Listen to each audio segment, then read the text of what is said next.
Hey, what is up everyone? Today's Play Like a Pro episode is an important one, and I think will be very helpful for you the next time you're out on the seas trying to steal.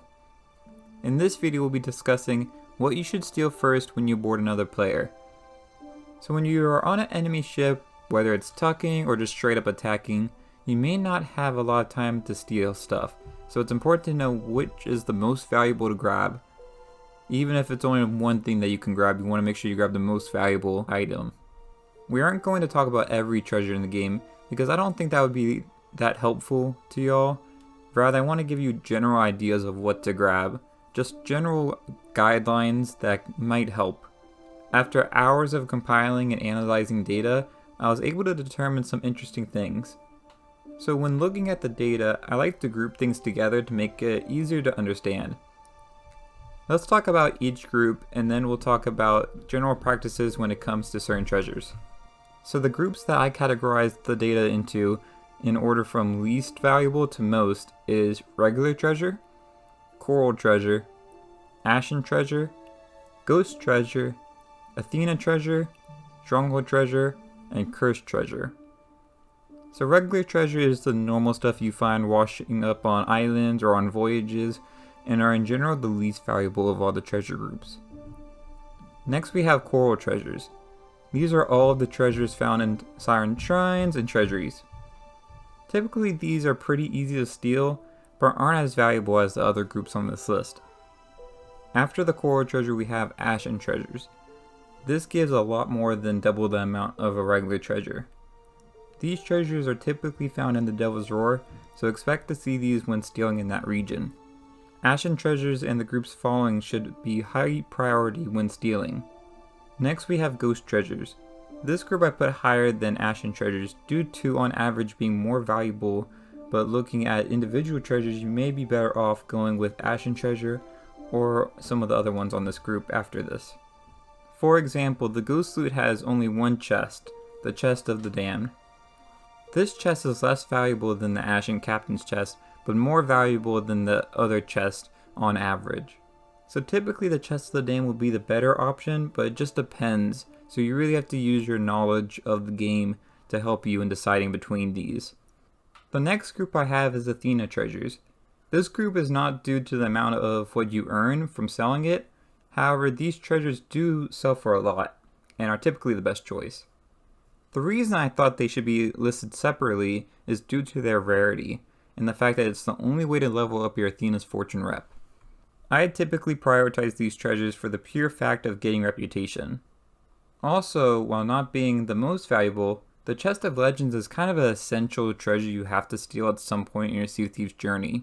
It's kind of like the mascot of all steals. Next we have some of my favorite, and these are the stronghold treasures. These are treasures usually from fort vaults and are extremely valuable, and definitely something you should try to steal first. These treasures should be high priority when stealing. Finally we have our last group, which is cursed treasures. These are treasures that are a bit more difficult to sell, but are on average the most valuable to sell out of all the groups. This group I include both all the cursed chest, but also the Reaper's chest and Reaper's bounty. These are all great to steal, but be careful of the cons that come with taking these chests.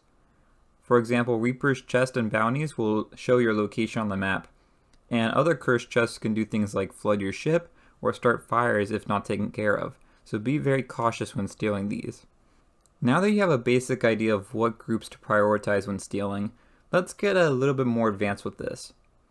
Typically when stealing, your opponent won't have like an apples to apples comparison where it's easy to say, oh, this one's coral and this one's ashen, I'll grab the ashen one. Usually they'll have a random mix of different stuff, and you have to learn over time which is the better option to go with. In general, there are a few things to look for. Remember though that stronghold and Athena treasures are typically always great to get, so those should supersede what I'm about to talk about.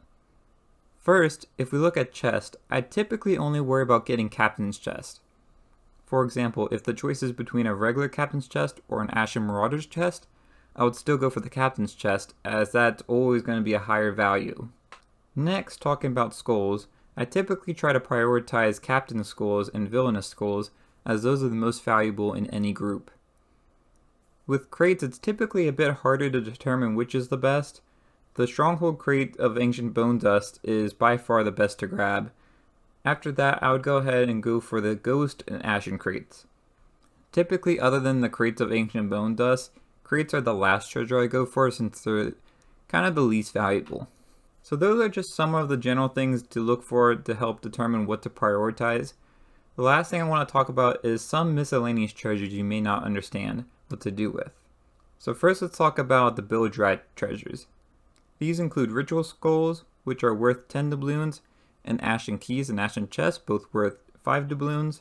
Then we have Gems, which can be sold to everyone except for Athena's Fortune. Both the Mermaid and Siren Gems have a flat rate, and they're both the same. Sapphire Gems are worth 1,000 gold, Emerald Gems are 1,500 gold, and Ruby Gems are 2,000 gold. The Breath of the Sea, which is found in shrines and treasuries, is similar to the gems but worth more. Sapphire Breath of the Sea is worth 4,000 gold, Emerald is worth 6,000 gold, and Ruby is worth 8,000 gold. Next, let's talk about broken emissary flags. So if you ever sank a ship with an emissary raised, then you probably have gotten a broken emissary flag before. These can be sold at Reaper's Hideout for a lot of money. You can determine the value of the flag based off the grade of the flag. So grade 1 is worth 2,000 gold, grade 2 is worth 4,000 gold, grade 3 is 6,000 gold, grade 4 is 8,000 gold, and grade 5 is worth 10,000 gold. Sinking emissaries and selling their emissary flag is a really great way of earning a lot of gold fast. Finally, let's talk about the most valuable treasure in the game, and one that you may not have ever seen. It's not something you probably think of like an Ashen Wind Skull or a Chest of Legends. This treasure is one that can only be found in the Devil's Roar, and it's called the Box of Wondrous Secrets, and it's worth 25,000 gold. So if you ever see this, definitely stop and grab it. With that, I think we're at a good place to end this video. If you want to learn more about how to board other players, I'd recommend watching this video. And if you enjoyed this video, it'd be great if you left a like and subscribe. And until next time, thanks for watching, and I'll see y'all later. Bye y'all!